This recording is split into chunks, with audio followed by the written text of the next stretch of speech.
नमस्कार, बहुत स्वागत है आप सभी का जी मध्य प्रदेश छत्तीसगढ़ देख रहे हैं आप। मैं हूं आपके साथ कोमल गंगवार।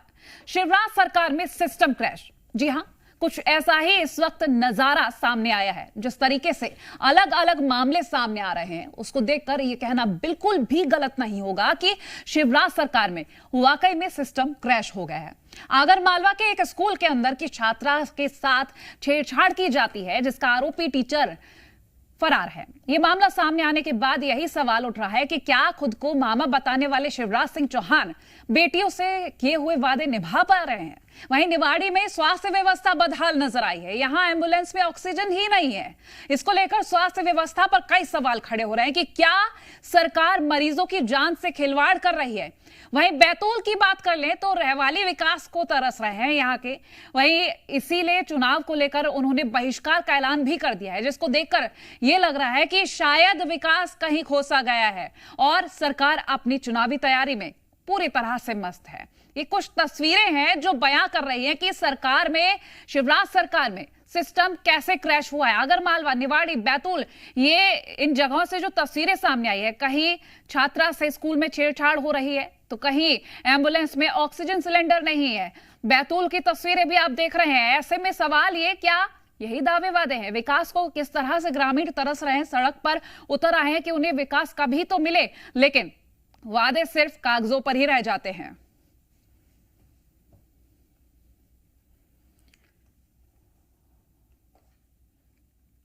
और देखिए, आगर मालवा के भ्याना में 8वीं की छात्रा से छेड़छाड़ का मामला सामने आया है, जहां शासकीय हाई स्कूल के शिक्षक ने छात्रा के साथ स्कूल टॉयलेट के बाहर अश्लील हरकत की, जिसके बाद पीड़ित छात्रा ने परिजनों को अपनी आपबीती सुनाई। तो वहीं परिजनों ने महिला थाने में आरोपी शिक्षक मजहर मोहम्मद के खिलाफ मामला दर्ज कराया है। पुलिस ने आरोपी के खिलाफ पॉस्को एक्ट के तहत मामला दर्ज किया है और आरोपी की तलाश शुरू कर दी है।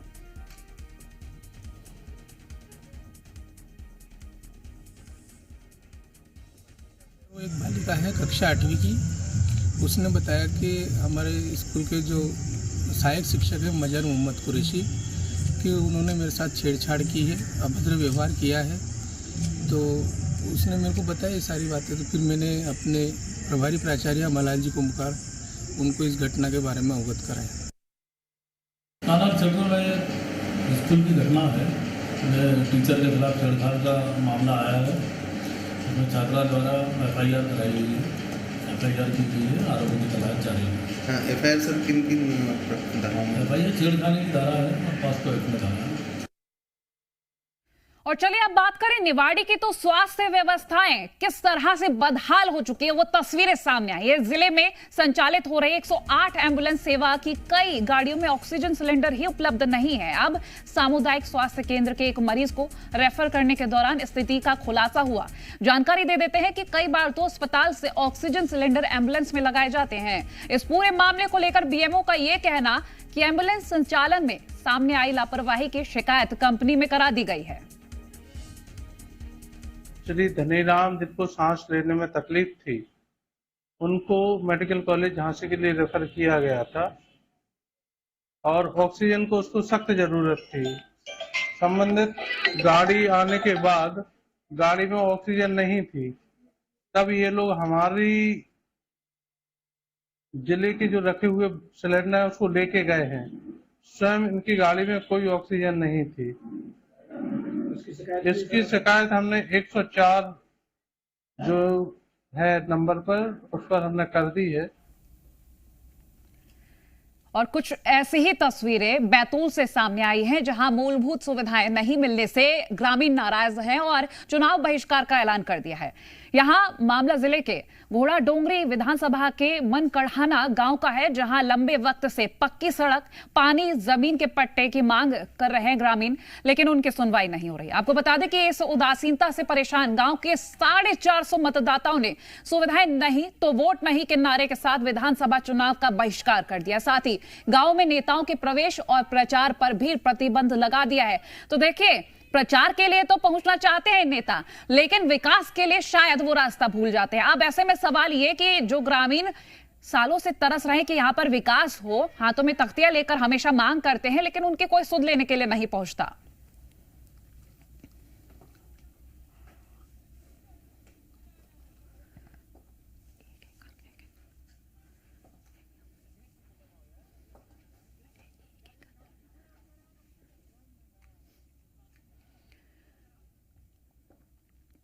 जी मीडिया संवाददाता हमारे साथ सत्येंद्र जुड़ गए हैं, उनसे स्थिति जानेंगे कि कनीराम भी हमारे साथ जुड़ गए हैं और आकाश भोपाल से हमारे साथ जुड़ गए हैं। पहले हम सत्येंद्र के पास चलेंगे। सत्येंद्र, देखिए, मामले जब धीरे धीरे सामने आते हैं, ऐसे में साफ ये होता है कि जो वादे किए जाते हैं उनको कितना पूरा किया जाता है और जो लोग हैं, जो जनता है, उनको कितना लाभ पहुंचा है। ताजा स्थिति जो सामने आई है वो सभी को पता है, फिलहाल आपसे जानकारी लेंगे। एक बार क्वेश्चन दोहराएंगे आप फिर से? सत्येंद्र, जो मामले सामने आ रहे हैं कि वादे किए जाते हैं लेकिन वो वादे पूरे नहीं किए जाते हैं, फिर चाहे हम बैतूल की बात कर लें, निवाड़ी की बात कर लें, अन्य जगहों की बात कर लें, पूरे प्रदेश में शायद ही ऐसी कोई जगह बची हो जहां पर कोई वादा निभा दिया हो। जनता त्रस्त ही नजर आ रही है। ताजा स्थिति जानेंगे। बिल्कुल आपको बता दूं कि कल निवाड़ी में एक मामला आया जहां एक व्यक्ति को सांस लेने में दिक्कत के चलते मेडिकल कॉलेज झांसी रेफर किया जाना था, लेकिन एम्बुलेंस गाड़ी बुलाई गई तो मरीज को एम्बुलेंस हॉस्पिटल से एम्बुलेंस से शिफ्ट किया गया। इसी दौरान घर के परिजनों ने बोला कि उसे ऑक्सीजन मास्क लगा दिया है, सांस लेने में दिक्कत हो रही है। तो डॉक्टर ने जैसे ही ऑक्सीजन मास्क लगाया तो उसके बाद उसमें ऑक्सीजन नहीं आना बंद हो गई। फिर परिजनों को डॉक्टर को बुलाया गया, ऑक्सीजन है इसमें, वो ऑक्सीजन मरीज को नहीं मिल रही। तो डॉक्टर ने जब ऑक्सीजन सिलेंडर चेक किया तो वो ऑक्सीजन सिलेंडर खाली पाया गया। फिर एम्बुलेंस के स्टाफ द्वारा जब यानी सांस नहीं आ रही थी मरीज को, उसके बाद यानी परिजनों डॉक्टर स्टाफ बता रहा है कि जो एम्बुलेंस है उसमें ऑक्सीजन ही नहीं है। ना जाने इसमें कितने केस होंगे, इसके पहले कितने केस रेफर किए गए होंगे जिनमें यानी बिना ऑक्सीजन के मरीजों को झांसी रेफर किया जा रहा था। लापरवाही कल मीडिया के कैमरे के ही सामने जो कंपनी एम्बुलेंस का संचालन कई बार जो हॉस्पिटल से ऑक्सीजन सिलेंडर होते हैं वो उनको मरीजों को इमरजेंसी के कारण एम्बुलेंस। ठीक है सत्येंद्र, मैं लौटूंगी आपके पास। आकाश, आपके पास आना चाहूंगी। मध्य प्रदेश की बात करें, देश का दिल कहा जाता है, प्रदेश में विकास की बातें बड़ी कही जाती हैं। अगर मालवा की तस्वीर उठाकर देख लें, बैतूल की देख लें, निवाड़ी की देख लें, कहीं भी ऐसा नहीं लग रहा कि जो नेता दावे वादे करते, प्रदेश सरकार कहती है कि हम ये कर रहे हैं, वो करना उनका सार्थक साबित होता नजर आ रहा है।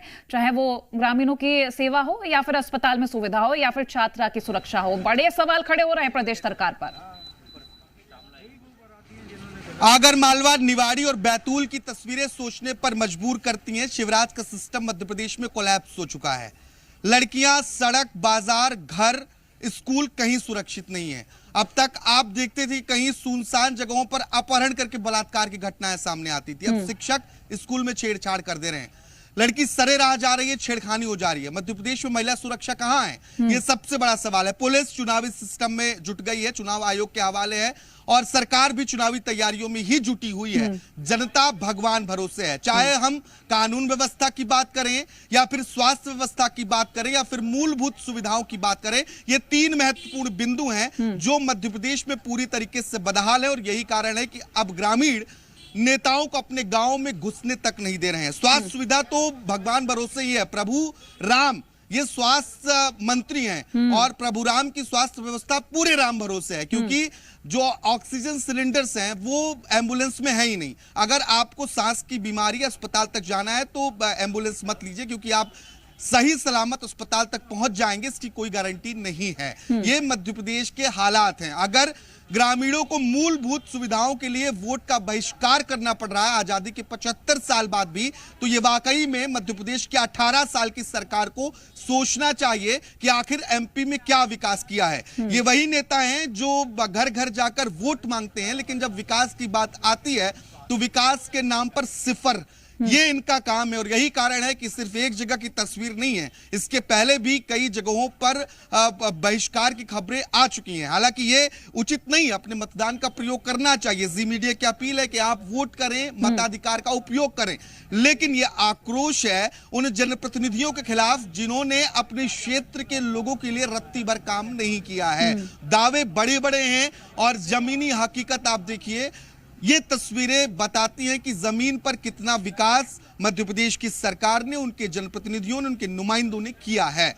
बिल्कुल आकाश, बहुत शुक्रिया जानकारी हमसे साझा करने के लिए। अगर मालवा चलेंगे, कनीराम हमारे साथ जुड़े हैं। कनीराम, देखिए तस्वीरें जो सामने आ रही हैं वो सोचने पर मजबूर कर रही है कि बच्चों को स्कूल भेजा जाए या नहीं। जो छात्रा के साथ जो घटना हुई है, आरोपी शिक्षक फरार बताया जा रहा है और ऐसे में सवाल ये खड़ा होता है कि स्कूल में आखिर छात्राएं कैसे जाएं?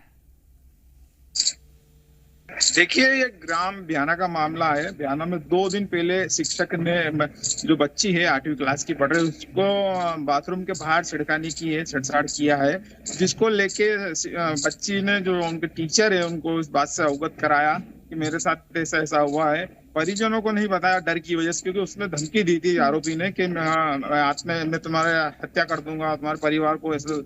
तो डरी सहमी लड़की ने अपने टीचर को बताया, टीचर ने अपने वरिष्ठ अधिकारी को बताया, वरिष्ठ अधिकारी ने डीओ को एक लेटर दिया कि ऐसे ऐसे जो टीचर है ये हरकत कर रहे हैं। फिर परिजन और ग्रामीण मिलके कल रात को थाने पहुंचे, महिला थाने, और रिपोर्ट दर्ज करवाई, जिसमें पास्को एक्ट और अन्य धाराओं में केस दर्ज हुआ। परिजनों का कहना है कि आरोपी के खिलाफ सख्त कार्रवाई की जाए और उसको इतनी कड़ी सजा दी जाए कि दूसरी बार ऐसी हरकत ना करे किसी बच्ची के साथ, क्योंकि टीचर एक गुरु होता है और गुरु अगर ऐसी हरकत करेगा तो परिजन या अन्य जो बच्चे हैं अपने बच्चों को स्कूल भेजने में सोचना पड़ेगा। यही सिस्टम जो परिवारों का कहना है कि सरकार भी एक बड़ा कदम उठाए ऐसे लोगों के खिलाफ, क्योंकि बड़े बड़े वादे करती है, लाडली लक्ष्मी योजना है, ये बेटी है, ये मामा, कई तरह के वादे करते हैं, लेकिन ऐसे आरोपियों के खिलाफ सख्त कार्रवाई करनी चाहिए, परिजनों का कहना है। और पुलिस तलाश कर रही है, आरोपी अभी फरार है। देखना ये होगा कि ये कार्रवाई कब पूरी होती है और तलाश कब पूरी होती है। बहुत शुक्रिया सत्येंद्र और कनीराम, ये तमाम जानकारी हमसे साझा करने के लिए। तो देखिए, लगातार बड़े सवाल खड़े हो रहे हैं। हमारे देश में गुरु को भगवान से ऊपर माना जाता है, क्योंकि ऐसा कहा जाता है गुरु ही वो हैं जो हर चीज का ज्ञान देते हैं। लेकिन ऐसे गुरुओं की कहां जरूरत जो एक भक्षक के रूप में सामने आ